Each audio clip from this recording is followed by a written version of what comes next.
kubani miyeke le khadi mengiyeka ikala lami nje elinye leli mina engiyibuza lokho engikubuza sengikubonile ngikufunayo futhi iyeke le uzoyindizisa lenyamazane lami ke leli umhlaba namhlanje awuzongithatha head of secretary lamaphepha ngoba nga-understand phela mina lamaphepha kuyakwenzakalen lapha inamba i-ID yakhe shotgun iPad i-shotgun iPad ephokhele ekuseni ngo-6 ayibhale kumele ngithi izoqeda usuphatha ishift yakhe izophela nge-6 ze-9 u-August lo 6 September 10 angezi mistake yanoma issuile imistake yanoma issuile wena as head of security wathini bengakaze ngimcheck okay asivale i-ID number zoom into this khona a case la ngifuna ukutshengisa okay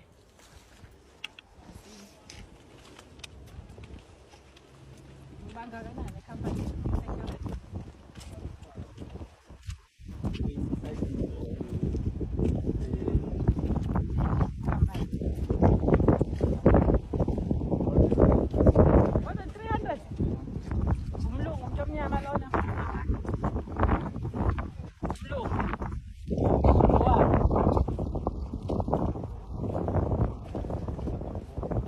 wala South Africa isibongo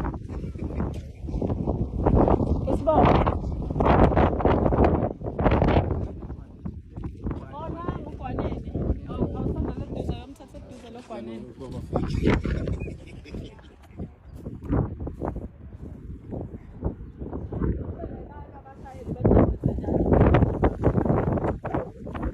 lapho mhlangezona iphele indaba uthembe hayi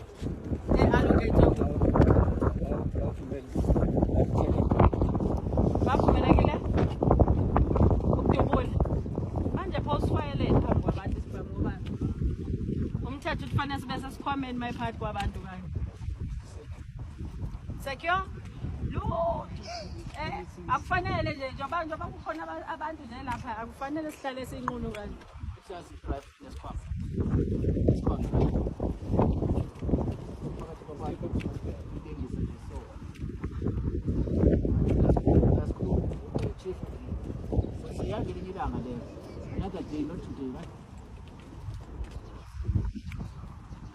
asikeko ngobunye akunankinga kulungile mfokampisane sakhuluma nabahlobo bethu laba esize kubo ya kodwa umlungu lo yawo uzomtshela ukuthi sithe sihlela siyindawo wo oh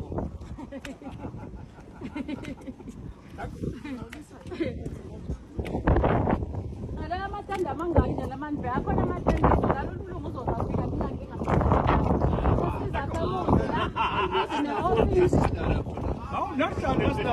namatandeke thina ney'ponje akunankinga nje soyifaka khona ngapha saqala sibonane sixoxe bafowethu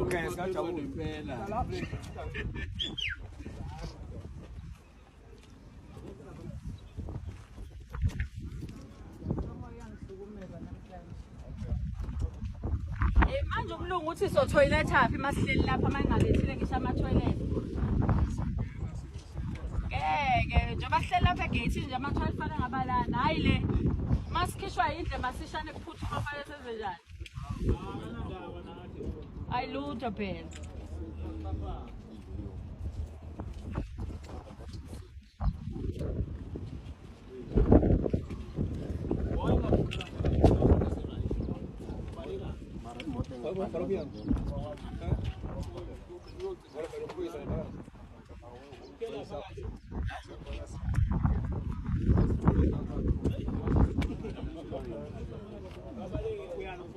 Ababalekile ubuhanda uyivalele phakathi angafuni ukuphuma guys.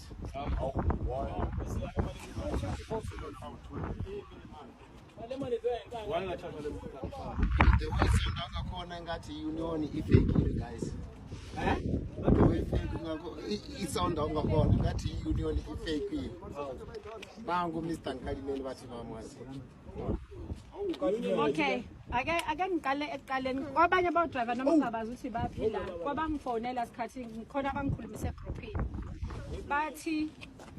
bathi amaphepha engwalethile waphele ashesha phela nibaningi mancane bacela ngilethe amanye amaphepha unkadime ngilethe amaphepha amancane bese ngithi mina unkadime ngilethe amaphepha amancane awani bathi awe union lesizoyijoyina ngithi mina luthoke unkadime ngibengafiki kuleso stage unkadime ngithakatshele bonke driver wonke ama company azila athathela usizo kimi abatshela ukuthi i-office izoqala official uku-operator ngomhla ka2 ngilivule ngokusemthethweni mhla ka2 but bese livulile ngoba besifaka ama-phone senza yonke into la edrobheni i-office esinivulele lona kwafanele silungise nomuzi wokuthi kuzohlaleka kanjani la ngoba sesine-office esizosebenzela kulona so ama-case esiwathathile ama-case ama-hearing last week or Movie Bright nabo bani bekuphuthuma bekufanele so Bright bekufanele bahlale nabanye ngase ngithi nina manini but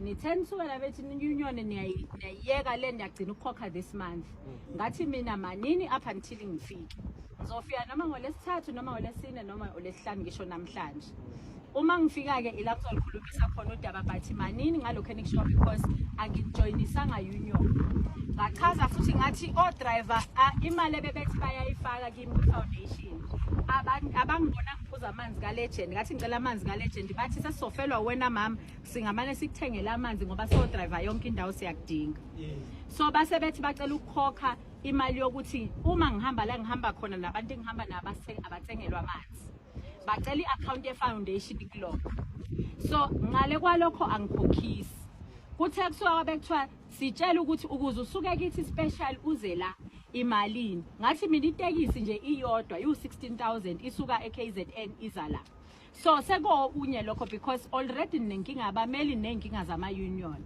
so sithi angikhokhisi icase ngiyayenza vele ngangize ngolegend ulegend sibuya enkantolo nje Middleburg kwamanje siyenkantolo mhla 17 nabo siyenkantolo mhla 21 nabo bafuna nje usikhipha busy asinankinga ke soba busy ngoba bafuna sibe busy yikho sesidecide ukuba neoffice la ukuze sibe busy sonke uyabona so bathi ke kulungile ke siyocela ukuthi umama siyalele ukuthi simthola kanjani ke silungise lo lidaba ngoba siyagcina nci ukukhokhela i-membership ye-union le ebikakade ingakazi senzele iqiniso kuyo yonke into ngathi mina i-union fanele nivulele icala uma ngabe bidonsa imali yenu kodwa ingakazi nenzele umsebenzi ngoba ungitshontsha igama lalokho futhi fanele ichaze ngoba umlungu mayethi i-union ayikwazi ukuzonimela ngaphakathi kodwa futhi yena ama-payslip yena akawakhiphile uyena authorize phela ukuthi i-union ayidonsa imali yenu shuthi bahlangene labo bantu ilokho engikuchazele laba kwakuthiwa basegroupini ababengifaka bengikhulumisa efonini ndawonye so uma ukuthi kunjalo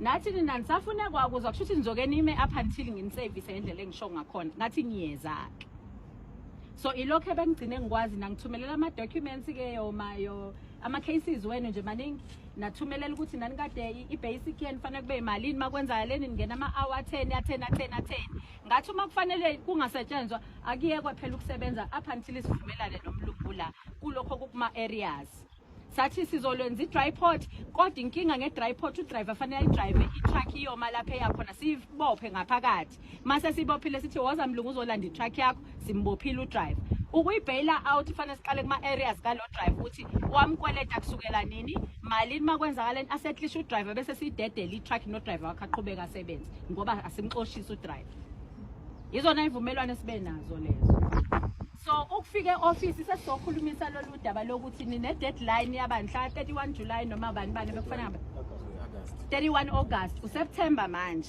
so that one was not honored istep esilandelayo ke sithini going forward lesilandela sesizana ukuthi mabahlulekile kumele basibhadale ama-basic ngoba abasimelanga basiterminate bangasibhadalanga le mali siphuma ngayo okay inkinga entsha futhi enye ukuthi abanye beni bayabaxosha ngithi njengamanje bathe bazoxosha abangaki abawu-74 angithi ke manje isizathu sokuthi sithi ayihambi ke kwayona i-truck bexosha fanele uma ukuthi isizathu sokuxosha ingoba inkampani iphelelwe umsebenzi. Uma iphelelwe umsebenzi fanele kwenzakaleni uma kuthiwa na retrench.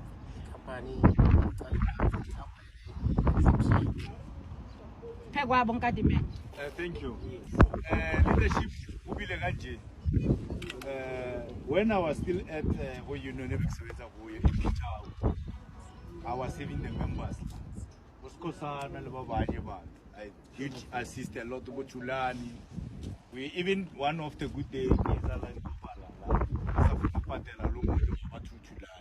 until lo mfana bathutha bakhipha 20,000 amnikeza yona kathi le 20,000 umnikeza yona just ukuthi awudlala abantwana bakhe awuzoyideduct ku any account.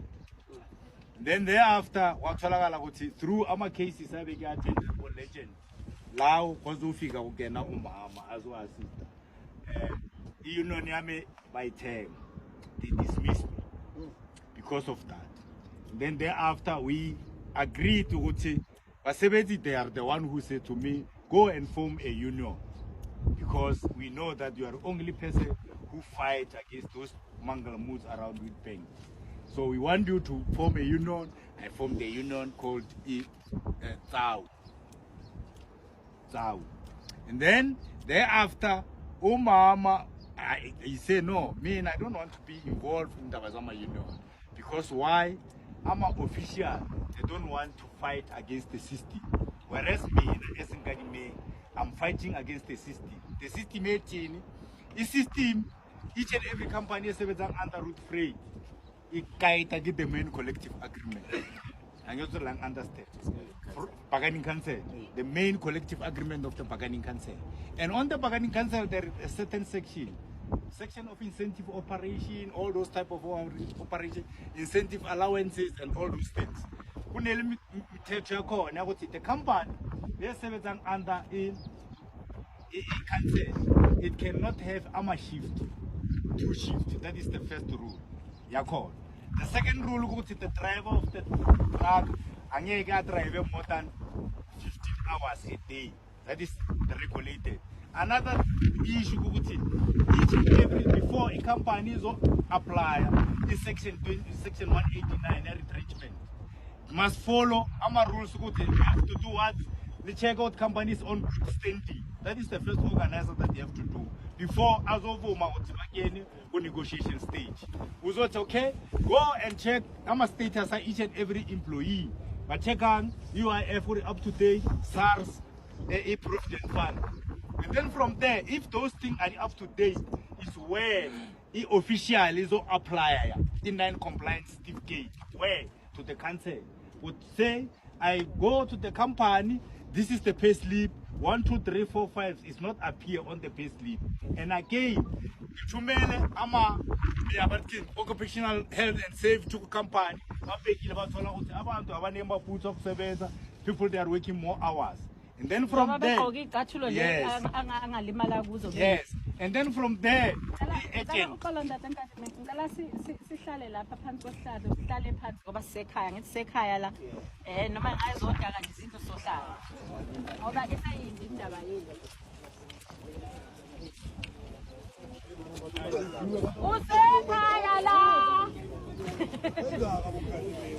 asiyazi insizwa lengoma kusekhaya la vuma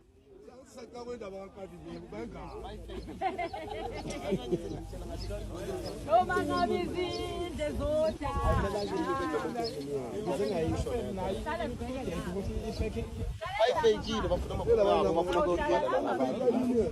hlale ngapha sibheke phansi sikhohlwe ukuhlupheka Salimala madoda sakwafa sidliwe.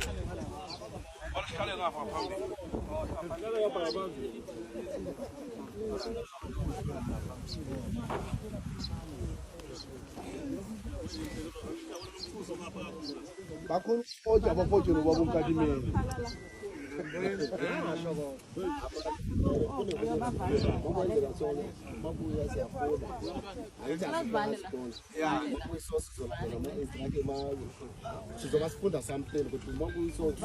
okay. So the union official or at bargaining council. Ingapha ngemuva. So starting from there, case I say figure la who keeps going a settlement agreement. This is a settlement agreement. And then to the official to allow a company to sign a settlement agreement. I said to our now the company is complying or not complying. How can you come with this word? Because first you have to know the company is patala now. It's patela. I want to buy right because I need to go to the shop to do that. You don't need money. Tell us when you go to the Malia go rate. Yeah, now I at least come at Calais and negotiate the condition of a civil. Okay? You understand what you wear now? We need 1, 2, 3, 4 hamburgers. But before you come to the retrenchment, let us start to agree. The problem is can you provide us with OTT statement? OTT statement is statement says no one is a Malia company. I flow. A company, a Malia company can out to the company. But the company, then is why it's a Mali now. What a company has a Mali, but Dominica company to Tamali as a yena, out to Nama Chopa, and Tenge is into Santeli. Instead of at police, you're not found that Patela is a director. Funded Patale, Gamalia, Wole Malia, Roland, and then from them, Malia company is in way or company. So you understand? Yeah. So, and then if those type of processes are equal, is where now you'll write a letter who intervene on your process. Meaning the commissioner from CCMA, it must come in order to share the process. First one is over the Konamanje, like our keep this letter. You know, it's a breach of agreement. You will case against the company. But you know, Laban to sign this thing, but you don't fulfill. So meaning when also pull them paid. You are born, and then it come then Lapa each judge's own decision. Now it's okay. Laban because of what was to be and it must be an agent application. It depends on what the company, the union, where you are now. Because agent, I learned to go to those services until when if the company benefits, you find the agreement in it's okay. Because me now can say if you allow 5 weeks in 2 weeks, another 5 weeks in a month, well divided into 2. Babanye basebenze this month 2 weeks, baba basebenze 2 weeks. Whereas yena alungisa ama process yakhe yamali yenu ukuthi izogcina ile right. Don't understand. Yeah, so kilento leyo mina ngilitshela ngithi I'm out on the union because I'm a union we lead by stupid people. If you try to come with an ideas, you know, look, this is the process. Have you go and look for another opinion? Because before you come and negotiate within the company, you have to check our rules. You check what the companies are on the good standing. And the company apply negotiation, whereas it's a keep that thing they're supposed to take it before, so that they will be able to check the liquidator was okay. If you put us on liquidation, under the liquidators, the company is again, the company is a and again, company will retrench and thereafter is all faga. I'm a liquidator. I'm a liquidator because I was you're not as a part of your company. It's supposed to apply it before I retrench. But Tina, as a union, as a company, we failed. And before once I lay fancy apply exemption. Exemption. Ugela ipagani cancel what mina umntwana cancel akisa for the 1 2 3 4 5 6. For example, if I cannot afford to pay labantu i-provident fund their 10%. Bamuza ukuthi ufuna ukufota mali athi no abanikeza 200. But okay, if ufuna ubanikeza ufuna uphela ubanikeza 200% apply ku-umbrella fund. I-umbrella fund fundelo record under the consent, but it doesn't determine how percentage yalo umlungu fanda abadala. Umlungu fanda ukuhlalela basebenzi phansi athi mina as umunikazi wa company I can contribute 5 rand. And then when I uthi na 5 rand engani uyakho wako umholo thatha 10 rand or 15 rand. uthola ukuthi wena ucontributor more, yena ucontributor less. Wena you have to decide. But the lewe is a process now.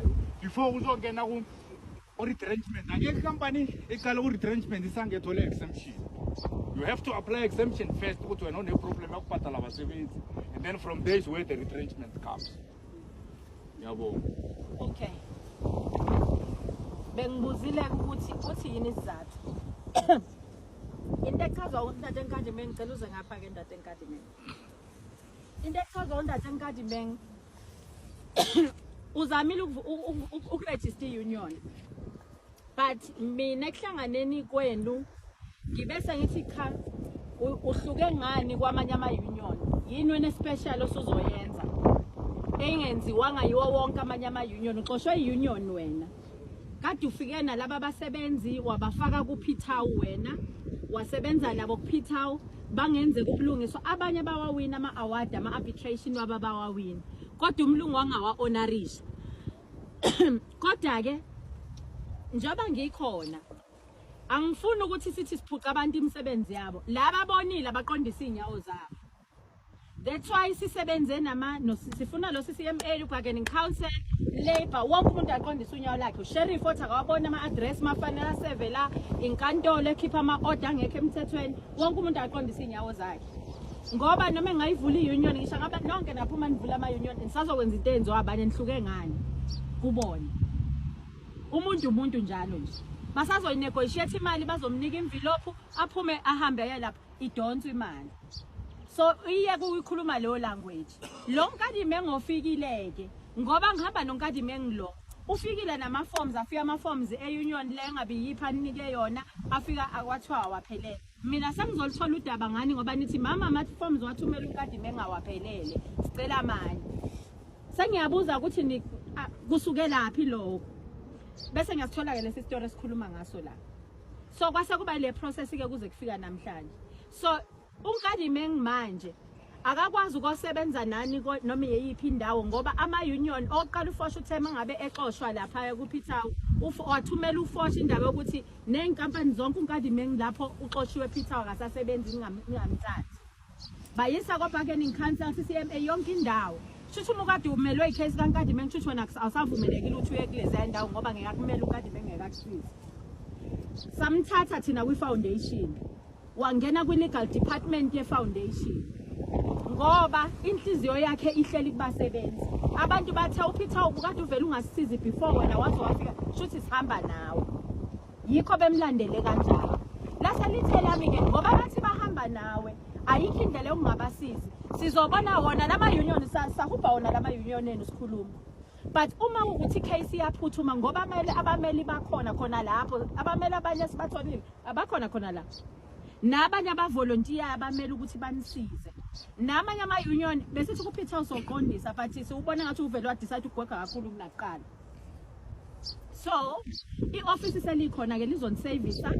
Uma uthi case yakho fanele iyekusiphi isigaba yekiphi kulungile bazokwenza lokho. Kodwa ayikho nencane nami imali ye membership esithe siyayidinga kini siyezwana abahlobo. Ngoba asirani union. Mina njenge foundation angikhokhisi lutho umsebenzi wami ngenhliziyo yami ngephakethele izingane zami ikhona okwenza ukuthi ngikwazi ukufika legend.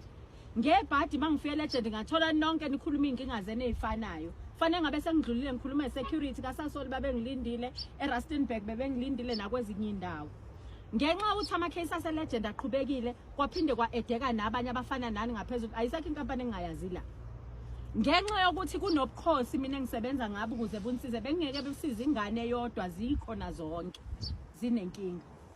Kwasho ukuthi nibaningi kakhulu then we opened an office elethu futhi kwi foundation. Laba bathi bafaka amanzi eThenkadimeng ukuze bakuthole endaweni eqondile ungalokho uhamba wehla wenyuka.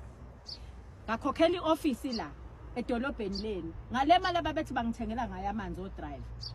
Futhi namanje imali yena ayikangeni kwesami isisu siyazifana futhi ngeke izingene.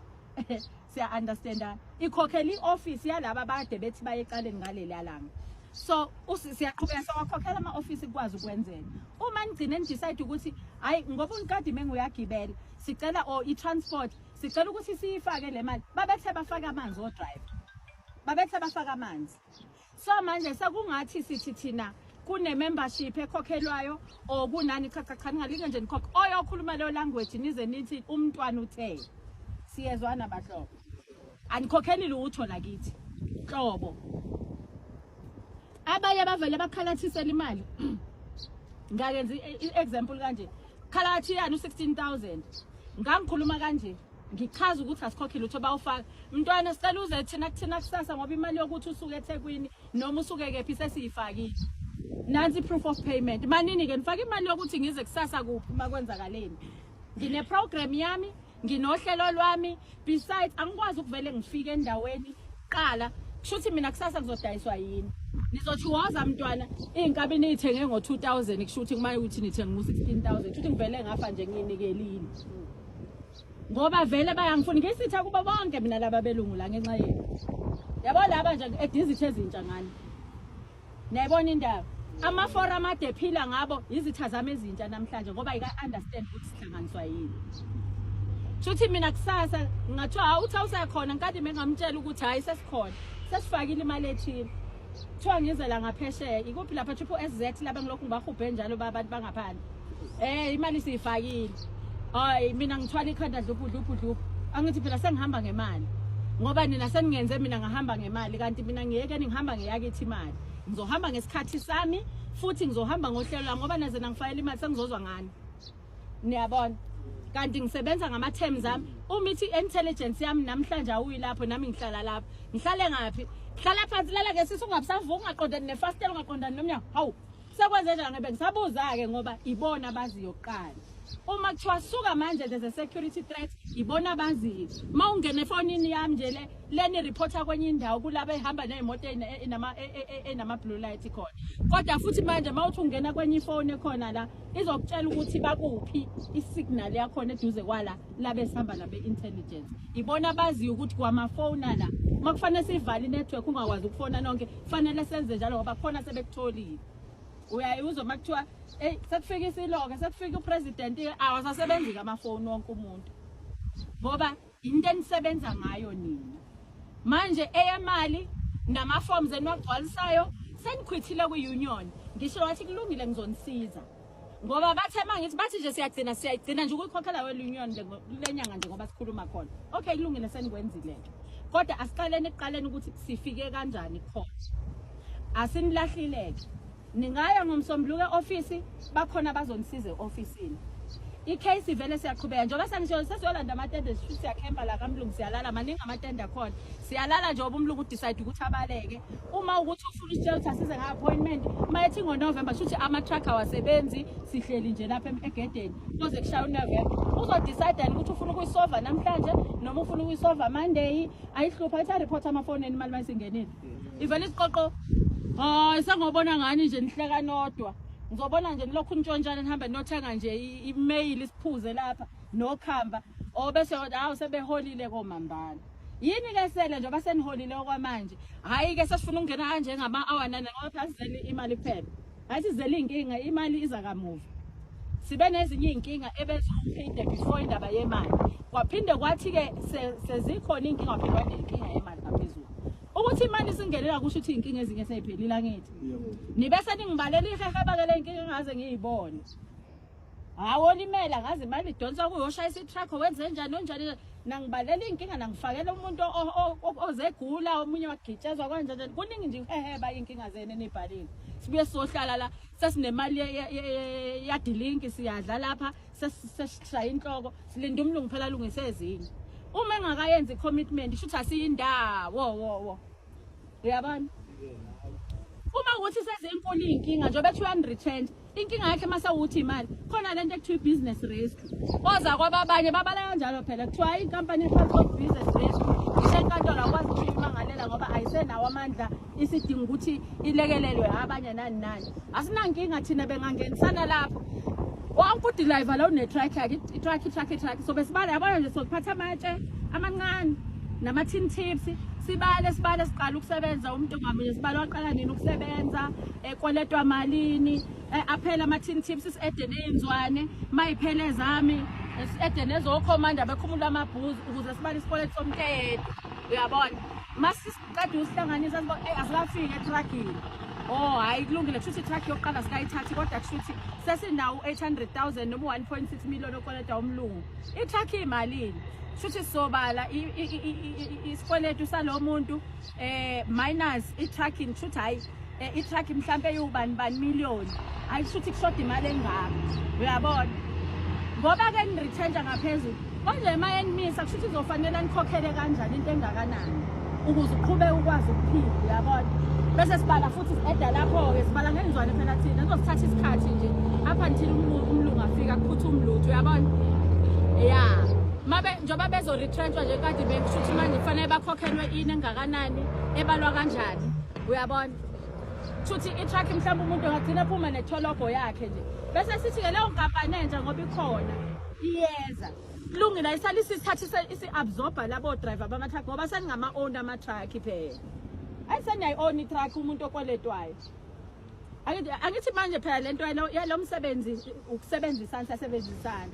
ningama-partners kahle kahle yikho amanye amankampani akutshela ukuthi after 5 years ususebenze 5 years usuyi-owner yaleyo truck akukhokhisa imali angithi niyabazi abanye ozakwena benziwa njalo kini bekungakafiki kuyenziwa-ke kwabanye kuthiwa hhayi kushuthi usuyi-owner nawe mase kufanele u-ownile-ke bese kuqala phansi kuthiwa yakhokha-ke wena sebezosho ukuthi esikukweletayo for imali okweletwa udriver we-truck uze kugcina kweyakho le truck ukweleta malini bese sibona ukuthi isivumelwano senkontraka singayenza ukuthi uze ukwazi ugcina uyikhokhile le mali umlungu ngoba phela ikhona i-contract akusho ukuthi uma ngabe usuphuciwe i-contract kubona shuthi lama-truck asezohlala kanje hhayi wazohlala asazosebenza noma siwucela umsebenzi yongqongqoza legend ukuthi hayi sesinama-owner masha amnyama la endaweni ama-shareholders wala ngaphansi kwenkosi yakamgwezane sicela usiqophise nathi silayishe kanye nani enkontrekeni yaka-Eskom no-Transnet phela uhulumeni lo angazi nina layishaphi nina mchithaphi kuwona u-Eskom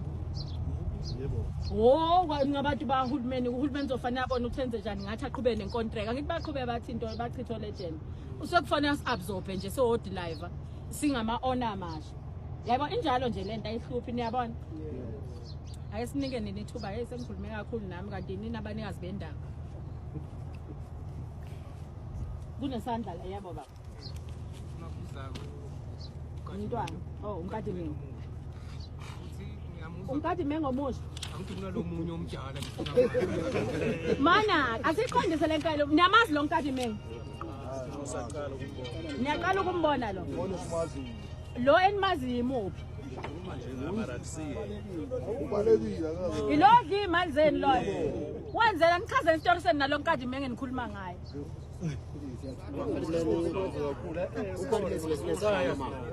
ninesikhalo samkadimengo alright manje siyokhala ku-bargain council yes lo nkadimengo simthole ngenxa ye-bargain council ubargaining council onifunza unkadimengo bathi mabethi unkadimengo khona bathuyisa ima kanjani mangize ngaya ku-bargain council ngababuza ukuthi nina kwenza njani ne-union nina self nisikhombe kwinye union makusekuneyinkinga bathi hhayi laba ze la yibo bazi phela mina ngibengingazange mjoyine ngibengekho lapho konkadimengo bese ninesikhathi esinganani nimjoyinile unkadimengo 3 months 4 months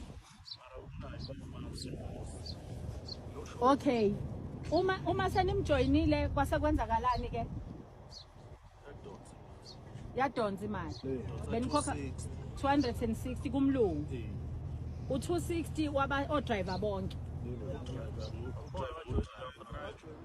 ngisho laba abajoyinile odriver bonke nasa niba nenkinga enifake kuyena senifuna usizo kuyena kwase kwenzakalani kahle into le iqale mafika la mina ngisurprise nami ukuthi i-union uyajoyina ufike nokukhipha imali bangaka-email angithi bamele bakujoyina union kumele njengani uma ngabe awuthi nginikeze i-example njengani uma ngabe niyi-union mina angithi sihlanganani manje siyakhipha amagama wethu sabanelist lesiyibhalayo ukuthi siyayijoyina union ama-procedure akhona the way mina ngiyazi ngakhona yini nimele i-email le khampani anithi ikhampani ine-respond ukuthi banisayinise mina nibuye kithi nisichazele ukuthi kwenzekalani manje le ayiyenzanga ifike lokuqala yaqala namafomu nakukhipha imali angazi ukuthi ngirong laba nje niqale ngokujoyina qala. ayenza kanjalo lama 8